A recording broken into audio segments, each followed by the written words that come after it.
नमस्कार साथियों, 4-5 दिन से वीडियो नहीं डाल पाए, उसके लिए थोड़ा सॉरी चाहेंगे। कोई तकनीकी प्रॉब्लम चल रही थी। आज से अपने लगातार वीडियो अपलोड करेंगे। इतनी बात है, आगे अपने मेन डायरेक्ट टॉपिक पर आएंगे। टॉपिक अपने 2 पूरे किए थे। जो ऑप्टिक्स चैप्टर था उसके 2 लेक्चर हमारे लगे थे। पहले में तो ये मान लो कि पहले और दूसरे लेक्चर में अपने प्लेन मिरर को कवर किया था। ठीक है, आज जो टॉपिक आएगा वो अपने पास पढ़ेंगे, वो आएगा प्रकाश का अपवर्तन। इस टॉपिक को अपने आज पूरा करने की कोशिश करेंगे। Reflection of light. वैसे ये टॉपिक एकदम नॉर्मल टॉपिक है, रिफ्लेक्शन ऑफ लाइट। हम 10th क्लास से इसको बच्चे पढ़ते आते हैं। थोड़ा इसको अपने डीप भी लेके चलेंगे, कुछ 2-4 जो न्यूमेरिकल लगेंगे अच्छे उसको पूरा करेंगे। तो क्या होता है रिफ्लेक्शन ऑफ टाइप अपने पास लाइट, इसके बारे में बात करें तो नॉर्मल सी पता है अपने को। जैसे मान लीजिए ये कोई सरफेस है, उसके ऊपर मीडियम कोई अलग है। जैसे मैंने ये कहा कि ये मीडियम हमारे पास क्या है, फर्स्ट। इधर हमारे पास मीडियम क्या है, सेकंड। अगर प्रकाश की किरण, ऐसे मैंने डॉट डॉट करके बनाया, इसको अपने अभिलंब बोलते हैं।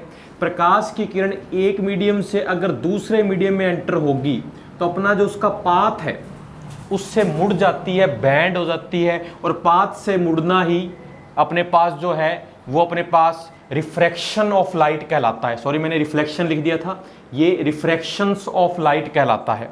जैसे ये प्रकाश की किरण आ रही थी, यहाँ से जब दूसरे मीडियम में एंटर हुई तो अपने मैन जो उसका पाथ है उससे मुड़ गई, बैंड होगी। इसी को बोलते हैं रिफ्रैक्शन ऑफ लाइट। ठीक है, अब इसके अंदर ये जो एंगल होता है, ये एंगल आई है, ये एंगल हमारे पास क्या है, आर है, पता है अपने को। तो यहाँ एक छोटा सा फॉर्मूला लिखा जाएगा। अगर आपको विचलन कोण ज्ञात करना है, डेविएशन एंगल फाइंड आउट करना है, तो उसका जो फॉर्मूला होता है, डेविएशन एंगल का मतलब ये जो इंसिडेंट रेज है वो कितने एंगल से मुड़ी, बैंड हुई। तो डेविएशन एंगल निकालने का फॉर्मूला होता है या तो I माइनस आर करेंगे, या अपने पास क्या हो जाएगा, R माइनस आई होगा। 2 फॉर्मूले से अपने यहाँ पर डेविएशन एंगल निकालते हैं। ठीक है, अब यहाँ 2 बातें आती हैं कि अगर ये मीडियम अपने पास है रेयर, ये मीडियम है अपने पास डेंसर, या ये डेंसर है ये रेयर है, 2 कंडीशन हो सकती हैं।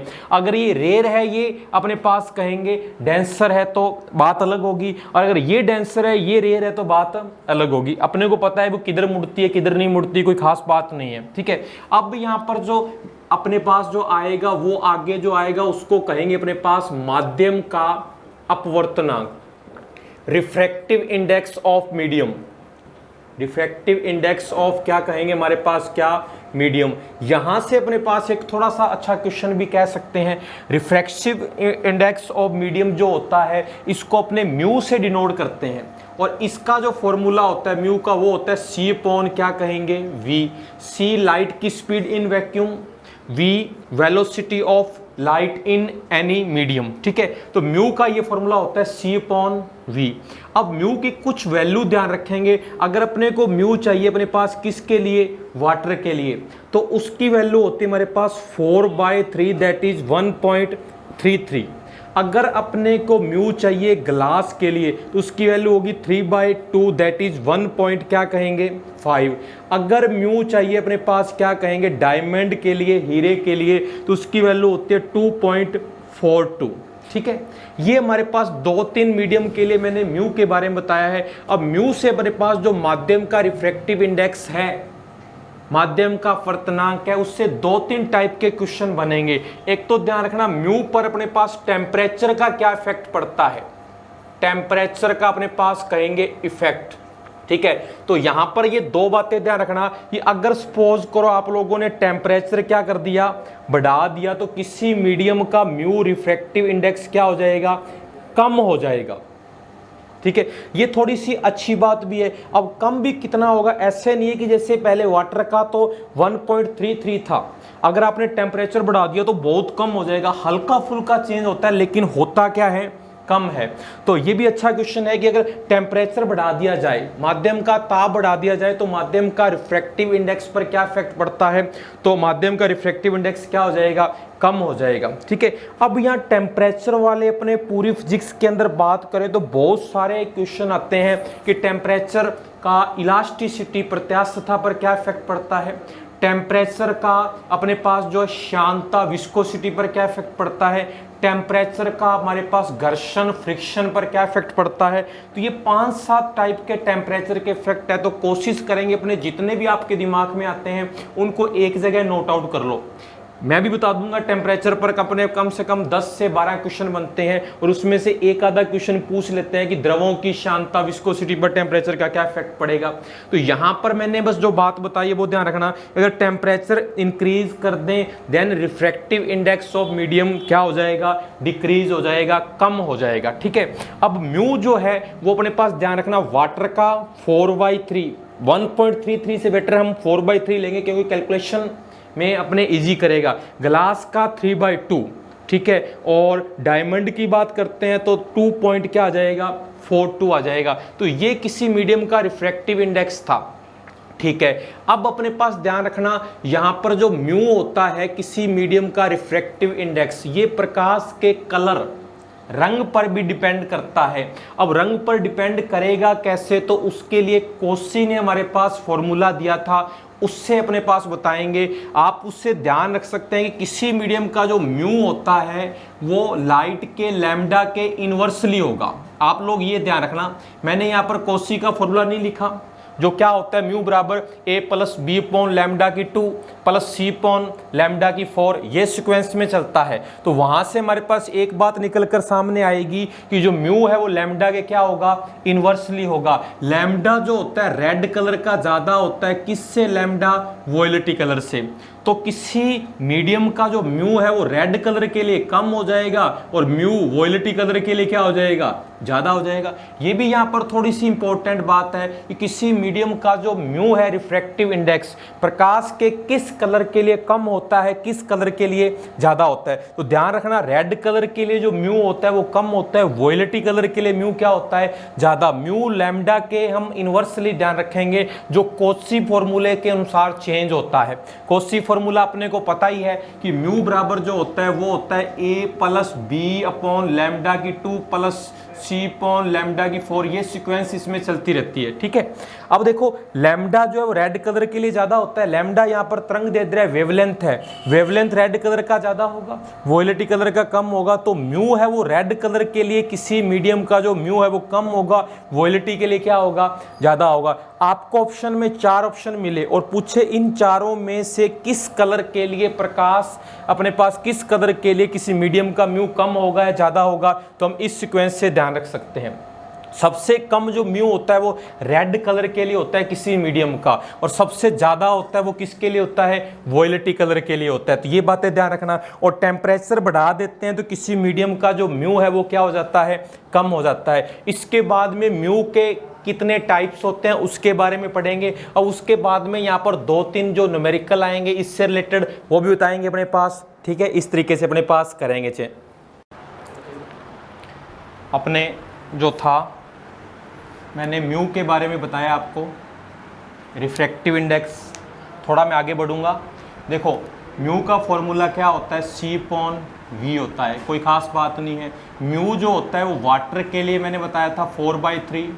अगर म्यू ग्लास के लिए बात करते हैं तो वो होता है अपने पास 3 क्या कहेंगे, 2। और म्यू पर टेम्परेचर का इफेक्ट क्या पड़ता है कि टेम्परेचर अगर बढ़ा दिया जाए तो म्यू क्या हो जाएगा, कम हो जाएगा। और म्यू अगर बात करते हैं तो अपने पास किस कलर के लिए कम होगा, किस कलर के लिए ज़्यादा होगा, किसी मीडियम का अपवर्तनांक रिफ्रैक्टिव इंडेक्स। ठीक है, देखो लैम्डा के आप लोग इनवर्सली याद करोगे आप लोग। ठीक है, लैम्डा जो है वो रेड कलर का अपने पास ज़्यादा होता है, वॉयलेटी कलर का कम होता है। तो म्यू उल्टा हो जाएगा, रेड कलर के लिए कम हो जाएगा, वॉयलेटी कलर के लिए क्या हो जाएगा, ज़्यादा हो जाएगा। ये पॉइंट पढ़े हैं हमने अभी तक। ठीक है, अब थोड़ी सी बातें करते हैं कि म्यू कितने टाइप का होता है, कितने प्रकार का होता है इसका। ठीक है, कितने टाइप्स का। तो म्यू ध्यान रखना यहाँ पर 2 टाइप का होगा। एक तो अपने पास कहेंगे क्या होगा, निरपेक्ष होगा अपने पास, एब्सोल्युटली। एक अपने पास क्या कहेंगे, सापेक्ष होगा, रिलेटिव।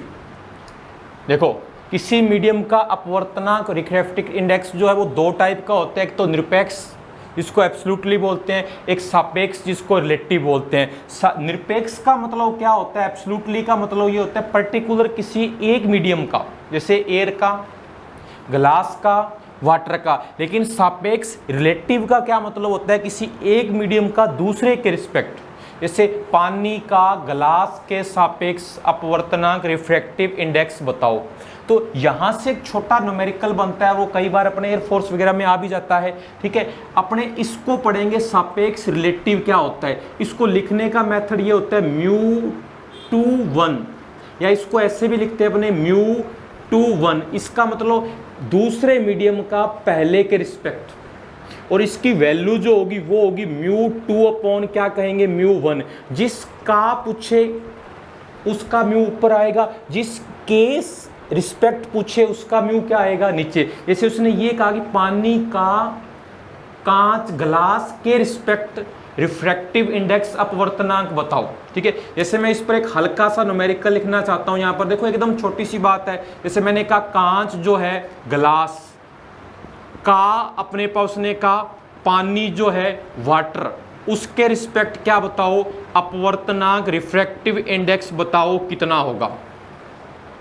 ग्लास का वाटर के रिस्पेक्ट रिफ्रैक्टिव इंडेक्स बताओ कितना होगा। तो इसको लिखने का वे क्या होता है, जिसका पूछ रहा है, पूछ किसका रहा है, ग्लास का, उस जी को पहले लिख लिया। जिसके रिस्पेक्ट पूछ रहा है, पानी के रिस्पेक्ट पूछ रहा है तो वाटर उसको बाद में लिख लिया, और इसकी वैल्यू जिसका पूछे उसका तो ऊपर, जिसके रिस्पेक्ट पूछे उसका क्या कहेंगे नीचे, ये आ जाएगा, ठीक है। तो ग्लास का वाटर के रिस्पेक्ट ऐसे लिखा जाएगा इसको, और म्यू जो जी है उसकी वैल्यू यहाँ पर लिख रखी है मैंने, क्या कहेंगे 3 क्या है 2। म्यू वाटर का जो है वो कितना हो जाएगा 4/3, तो ये अपने पास कितना हो गया 9 क्या कहेंगे 8 हो गया।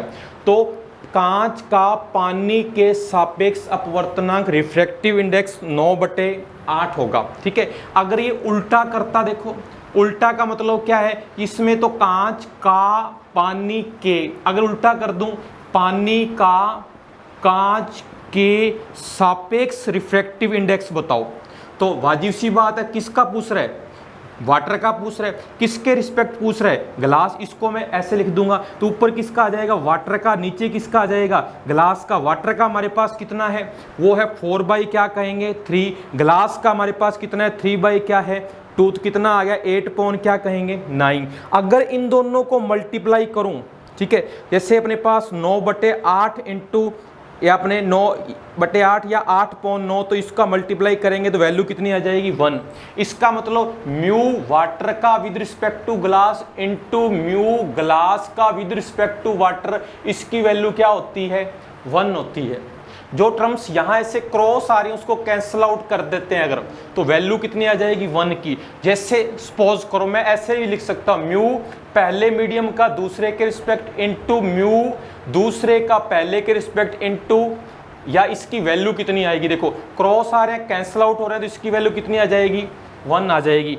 एक टर्म्स में और लिखना चाहूँ तो अपने को ये बताना, देखो यहाँ पर ये म्यू वाटर का with respect to glass into mu glass with respect to water, इसकी वैल्यू क्या आएगी 1 आएगी। या म्यू पहले का दूसरे के रिस्पेक्ट इंटू म्यू दूसरे का पहले के रिस्पेक्ट, इसकी वैल्यू क्या आ जाएगी 1 आ जाएगी, ठीक है। अब मैं एक टर्म्स लिखता हूं, इसका आंसर बताएंगे क्या होगा। जैसे मैंने कहा म्यू पहले का दूसरे के रिस्पेक्ट इंटू म्यू दूसरे का तीसरे के रिस्पेक्ट इंटू म्यू तीसरे का चौथे मीडियम के रिस्पेक्ट इंटू म्यू चौथे का 5वें मीडियम के रिस्पेक्ट, इसकी वैल्यू बराबर किसकी होगी, ऑप्शन में 4 मिल गए। तो ऐसे क्वेश्चन में क्या करना है अपने, एक ऊपर 2 आ रहा है, यहां भी 2 आ रहा है, ये कैंसिल कर दिया, 3 ऊपर नीचे ये कैंसिल आउट हो गया, 4 ये कैंसिल आउट हो गया, तो म्यू नीचे यहां पर क्या बच गया 1 बच गया, ऊपर क्या आ गया 5 बच गया। इसका मतलब इस पूरी टर्म्स की जो वैल्यू है वो म्यू 1 5, इसका मतलब क्या है म्यू अपवर्तनांक रिफ्रैक्टिव इंडेक्स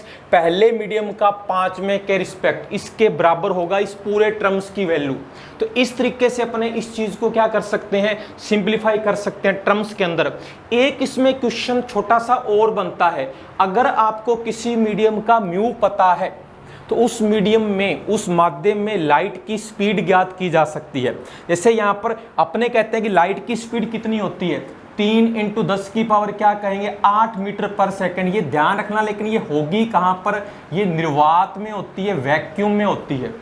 ऐसे नहीं कह सकते पानी में लाइट की स्पीड अलग होगी, कांच में लाइट की स्पीड अलग होगी, डायमंड हीरे के अंदर लाइट की स्पीड अलग होगी। तो इस बात का ध्यान रखना, प्रकाश की जो स्पीड होती है वो हर मीडियम में अलग अलग होती है। हाँ, ये जो होती है वो निर्वात में होती है, वैक्यूम में। अब आपसे ये क्वेश्चन कहा कि एकदम छोटा सा क्वेश्चन है, ये 10th लेवल का ही कह सकते हैं, क्योंकि अपने ये टॉपिक जो जनरल साइंस में ले रहे हैं अपने, ठीक है, इसलिए मैं ये छोटे छोटे क्वेश्चन भी साथ साथ बता रहा हूँ। अदरवाइज अपने छोटे क्वेश्चन बच्चे अपने आप कर लेते हैं, ठीक है। जैसे मैंने ये कहा कि प्रकाश लाइट की स्पीड पानी में बताओ कितनी होगी, या पूछ लिया कांच में कितनी होगी, या पूछ लिया हीरे में कितनी होगी, तो वो कैसे निकालेंगे। तो मैं यहाँ इतनी सी जगह में इसका छोटा सा क्वेश्चन बता रहा हूँ। मैंने कहा अपने पास क्या कहा उसने कि लाइट की जो स्पीड है वो अपने पास किस में, पानी में बताओ कितनी होगी, वाटर में बताओ कितनी होगी। ये हमारे पास क्वेश्चन है। अब लाइट की स्पीड पानी की जगह कांच में भी पूछ सकता है कितनी होती है, हीरे में भी पूछ सकता है, ठीक है। तो ये ध्यान रखना, देखो हमारे पास म्यू बराबर क्या होता है c/v। तो अगर मैं v निकालूं, म्यू उधर ले गया तो v की वैल्यू आ गई c/ क्या कहेंगे म्यू। ये फॉर्मूला ध्यान रखना, c की वैल्यू होती है 3 × 10 की पावर क्या कहेंगे 8। म्यू जिसमें लाइट की स्पीड निकालनी है उसका लिखो। तो लाइट की स्पीड किस में निकालनी है, पानी में निकालनी है। तो म्यू नीचे किसका लिखा जाएगा, पानी का। और पानी का म्यू जो होता है वाटर का कितना होगा 4 क्या कहेंगे 3। ऊपर ले गए इसको 9/4, सिंप्लीफाई किया तो 2.25 × 10 की पावर क्या आ गया 8 मीटर पर सेकेंड। ये लाइट की स्पीड आ चुकी है किसके अंदर कहेंगे अपने पास, पानी में, ठीक है। अगर इसी क्वेश्चन को मैं चेंज करूं कि लाइट की स्पीड जो है वो ग्लास में बताओ, कांच में बताओ, तो हमने नीचे जो म्यू है वो कांच का लिख देना है, और ग्लास का कितना होता है 3/2 है। तो यहां म्यू की वैल्यू 3/2 आती, 2 ऊपर चला जाता, 3 से 3 कैंसिल आउट हो जाता, तो अपने निकाल लेते। तो म्यू पर जो क्वेश्चन है वो ध्यान रखना, एक तो ये 2-3 मीडियम का म्यू ध्यान रखना। म्यू यहाँ पर अपवर्तनांक है, रिफ्रैक्टिव इंडेक्स है। एक ध्यान रखना, टेम्परेचर बढ़ा दिया जाए किसी मीडियम का, माध्यम का ताप बढ़ा दिया जाए तो म्यू उस मीडियम का कम हो जाता है, हल्का फुल्का कम हो जाता है। और म्यू कम किस कलर के लिए होगा, रेड कलर के लिए किसी मीडियम का। म्यू ज्यादा किसके लिए होगा, वॉयलेटी कलर के लिए, ठीक है। अब उसके बाद में म्यू 2 टाइप का आया।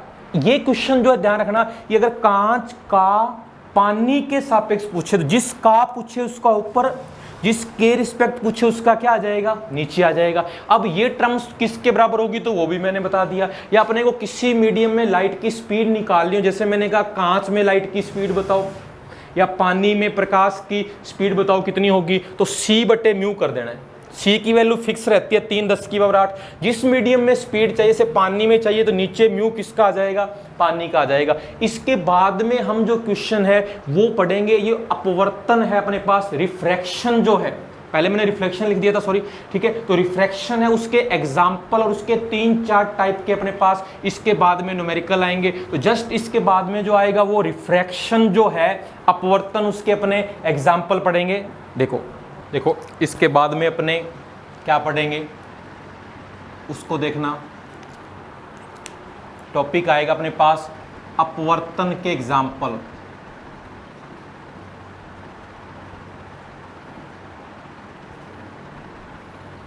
Example of refraction. देखो नॉर्मल सी बात है, छोटे छोटे 5-7 एग्जाम्पल हैं, 10th क्लास से पढ़ते आ रहे हैं। देखो एक तो ये ध्यान रखना, सिक्के का ऐसे ऊपर उठा हुआ दिखाई देना। जैसे ये अपने पास क्या का पानी है, इसमें यहाँ पर कोई सिक्का रख रखा है, आप ऊपर से नहीं थोड़ा साइड से देखते हो तो आपको सिक्का थोड़ा सा ऐसे ऊपर उठा हुआ दिखाई देगा। तो सिक्के का ऊपर उठा हुआ दिखाई देना किस वजह से होता है, अपवर्तन, रिफ्रैक्शन के कारण होता है।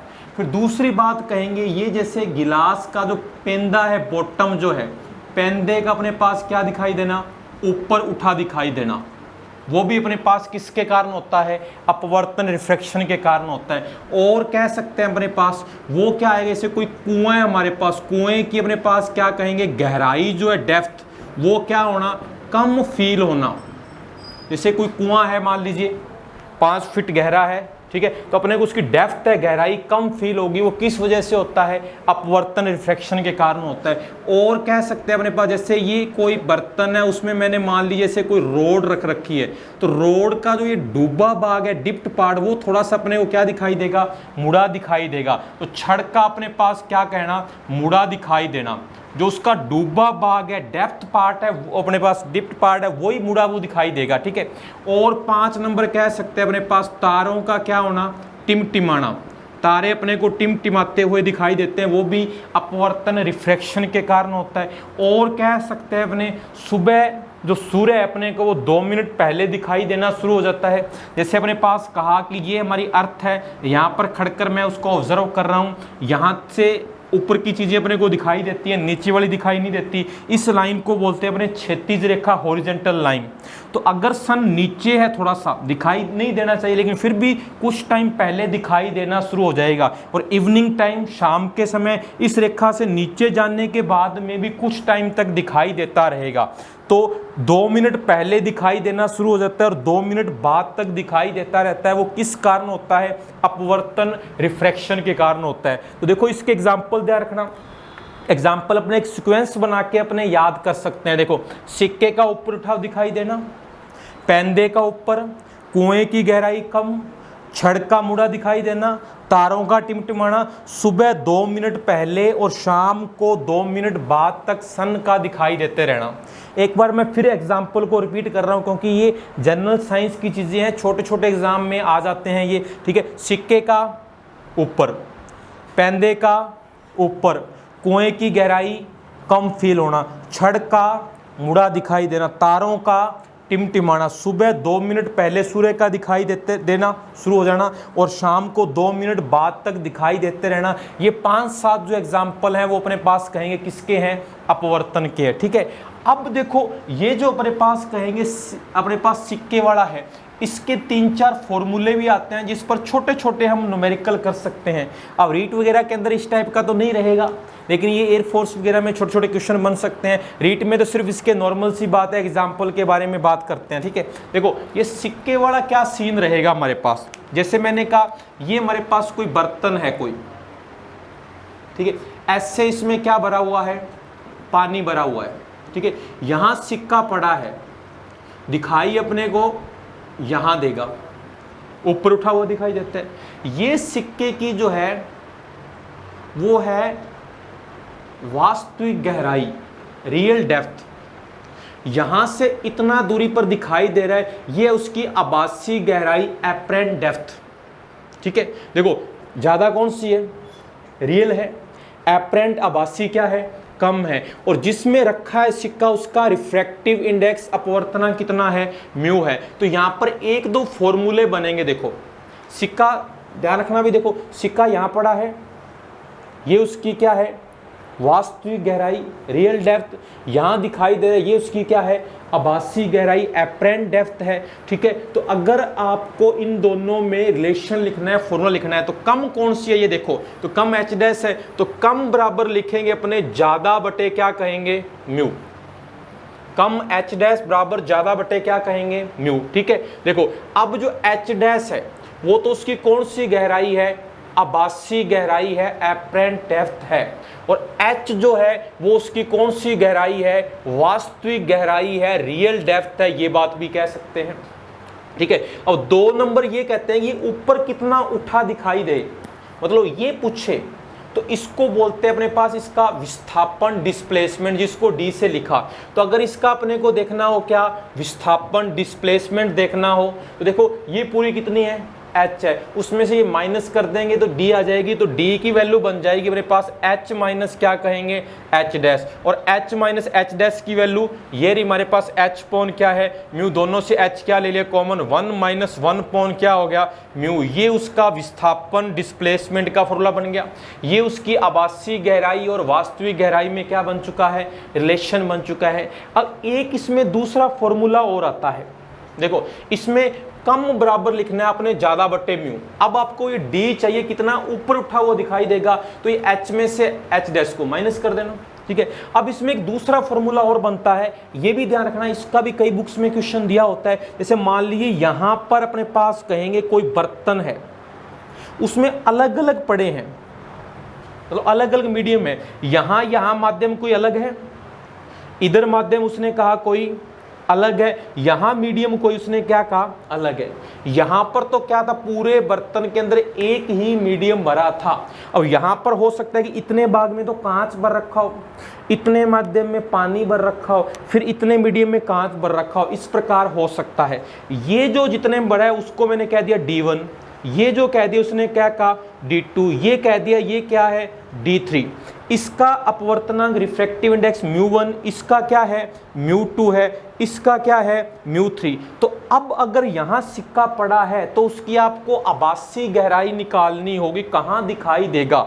तो उसका फॉर्मूला जो है, आभासी गहराई को किससे लिखा अपने H डैश से, तो H डैश का फॉर्मूला क्या होगा, देखो ये ध्यान रखना, पहले का अपने पास कहेंगे जो है ये कितने भरा हुआ है D1 उसका म्यू प्लस D2 उसका म्यू प्लस D3 उसका म्यू, तो ये फॉर्मूला बन जाता है आभासी गहराई का। ठीक है, अब इन दोनों पर अपने दो न्यूमेरिकल कर लेंगे छोटे छोटे, ठीक है, उससे अपने को पता चल जाएगा कि किस तरीके से है। फिर इसके बाद में जो टॉपिक आएगा वो अपने आगे बढ़ेंगे, तो मैं एक इस पर और एक इस पर, देखो ये चीज़ ध्यान रखना भी, ये फॉर्मूला भी एक बढ़िया फॉर्मूला है। जैसे इतने भाग के अंदर तो कांच है, फिर पानी है, फिर कांच है, तो सिक्के की आभासी गहराई निकालनी है, एपरेंट डेप्थ। ठीक है, तो देखो पहला वाला माध्यम कितने में भाग भरा है, उसका म्यू प्लस दूसरे का उसका म्यू प्लस तीसरे का इसका म्यू। तो इस फॉर्मूले से अपने आभासी गहराई एपरेंट डेप्थ निकाल सकते हैं। ठीक है, इसके जस्ट बाद में अपने मैं इन दोनों पर न्यूमेरिकल करवाऊंगा, वो देखना अपने पास दोनों पर न्यूमेरिकल क्या आ रहे हैं।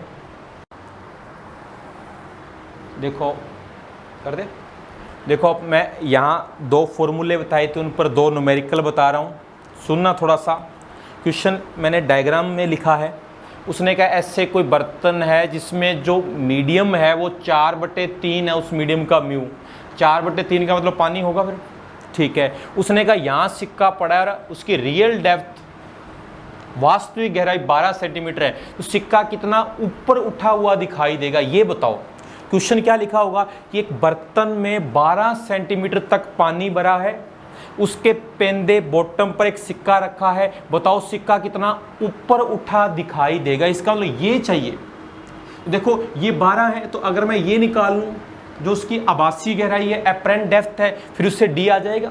तो आभासी गहराई ये चाहिए अपने को, तो मैंने कहा था ये चीज़ ये बड़ी है ये छोटी है, तो छोटी की वैल्यू क्या होती है, बड़ी बटे क्या कहेंगे म्यू, और बड़ी की वैल्यू कितनी है 12 सेंटीमीटर है, म्यू की वैल्यू कितनी है 4 क्या कहेंगे 3 है, तो ये कितना आ गया 9 सेंटीमीटर। ये H डैश आया, ये हमारा आंसर नहीं है, ये आया H डैश। अपने को तो क्या उसने कितना ऊपर उठा हुआ दिखाई देगा, दैट ये D चाहिए, तो D के लिए अपने क्या करना है, ये पूरे H में से अपने ये जो H डैश को माइनस कर देंगे, तो 12 - 9 कितना आ गया 3 सेंटीमीटर। इसका मतलब सिक्का जो है वो 3 सेंटीमीटर ऊपर उठा हुआ दिखाई देगा। ठीक है, अब दूसरा क्वेश्चन देखो, उसने कहा जैसे ये कोई बर्तन है, उसमें 2D हाइट तक 2 मीडियम भर रखे हैं, इस मीडियम का जो है ऊपर आधे भाग में तो μ1 अपवर्तनांक रिफ्रैक्टिव इंडेक्स का मीडियम है, और आधे भाग में μ2 अपवर्तनांक रिफ्रैक्टिव इंडेक्स का मीडियम है, तो आभासी गहराई एपरेंट डेप्थ बताओ। तो देखो ये दूसरा बन गया, आधे में मतलब D भाग में तो μ1 मीडियम का, और D भाग में μ2 मीडियम का अपवर्तनांक वाला मीडियम है। ठीक है, तो आभासी गहराई एपरेंट डेप्थ बतानी है, तो मैंने बताया था यहाँ पर फॉर्मूला क्या था। देखो पहला जो मीडियम है वो D तक है, तो D अपने पास जो कहेंगे इसको H डैश ले लेते हैं आभासी गहराई को। ठीक है, पहला जो है वो D तक है, कौन से का μ1 का, प्लस दूसरा भी D तक है, वो कौन से का है μ2 का। सीधी सी बात है, अगर ये कहता ये है 5 सेंटीमीटर, ये है 10 सेंटीमीटर, तो 5 बट्टे उसका म्यू प्लस 10 बट्टे उसका म्यू। अब दोनों से यहाँ पर D अपने क्या ले लिया, कॉमन ले लिया, एलसीएम आ गया हमारे पास, क्या कहेंगे μ1 क्या आ जाएगा μ2 ऊपर आ जाएगा, μ1 प्लस क्या कहेंगे μ2। ये अपने पास सिक्के की आभासी गहराई एपरेंट डेप्थ आ जाएगी। ठीक है। देखो नॉर्मल सी बातें हैं ये, ठीक है। ये दो फॉर्मूलों पर मैंने दो न्यूमेरिकल बताए हैं। इसके बाद में जो आगे आएगा थोड़ा सा ये अपवर्तन जो है, रिफ्रैक्शन बचा है, वो हम लोग नेक्स्ट क्लास में पढ़ेंगे। इसी के साथ थैंक यू, जय हिंद।